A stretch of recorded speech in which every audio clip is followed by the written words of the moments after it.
kahapon sa aming pagbibigay-pugay at pag-alala sa isa sa mga haligi ng radyo at telebisyon. Kahapon, August 29,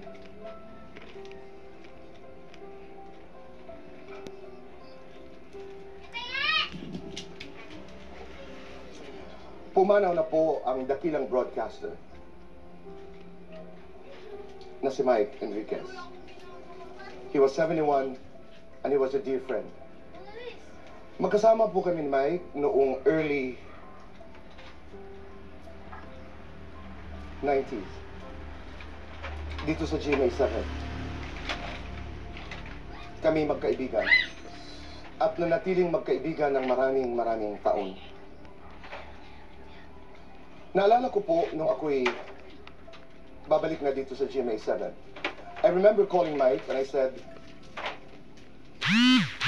I have to tell you that I'm coming back to GMA 7 and what a shame it would be if I don't let you know. Sabi po sa akin ni Mike, I would not have forgiven you had you not called me. He was a lovely man. He was a wonderful friend. Sabi ko, Mike, sana pag nagsimula ang Fast Talk, makabisita ka sa amin. It was a dream to do an interview with Mike Enriquez. Alam ko hindi natuloy, but he said yes. He said yes, he would come to the show. Pero alam ko po na hindi na matutuloy. But he will always be in my heart. And he will always be in my mind. Salamat at paalam, Mike Enriquez.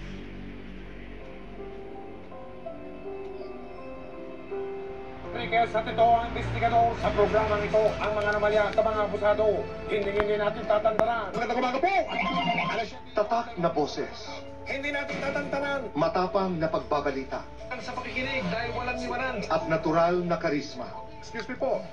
Dito minahal ng mga Pilipino si Miguel Castro Enriquez. O mas kilala natin bilang Mike Enriquez. Dating seminarista si Mike. Bago niya pinasok ang radyo noong 1969. Ang interest ko dun sa radyo listener, nakikinig ako ng radyo noon, pero hindi ko ginustong o binala o pinangarap maging announcer. At bilang DJ, nakilala siya sa pangalang Baby Michael.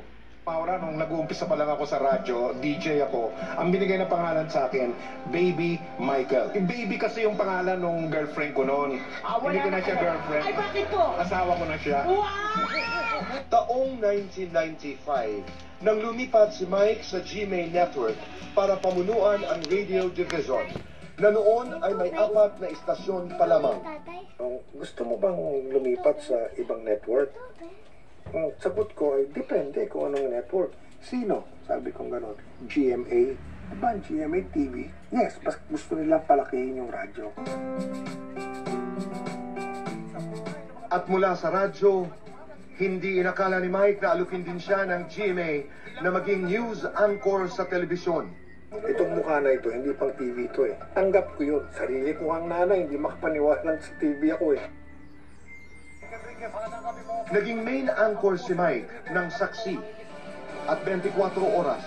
Magandang gabi Luzon, magandang gabi Visayas, magandang gabi Mindanao. Naging sumbungan ng bayan sa investigador. Unang espesyal na pasabog ng investigador. At sumabak sa field para ihatid ang mga pinakamahalagang balita, hindi lang sa bansa, kundi maging sa buong mundo. Lahat kami mamamahayag. Ang trabaho namin, ipaalam sa buong mundo ang katotohanang nangyayari dito sa loob ng Iraq. Ako ay kasalukuyang naka-medical leave. Ginagamot ang aking kidney at ako po ay nakatakdang sumailalim sa operasyon sa puso. Noong 2018, binahagi ni Mike ang kanyang pagsubok sa kalusugan. At nang bumalik ang kanyang lakas ay buong puso pa rin niyang ginampanan ang kanyang tungkulin. How happy we all are to have you back here with us. Yes,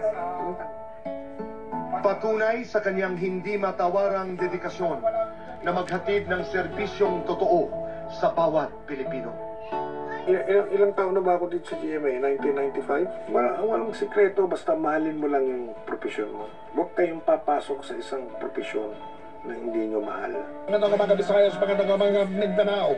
Nilisan man tayo ni Mike, pero ang kanyang mga alaala, ang kanyang mga pamana sa radyo at telebisyon, at ang kanyang boses, mananatili habang buhay. Salamat at paalam, Mike Enriquez.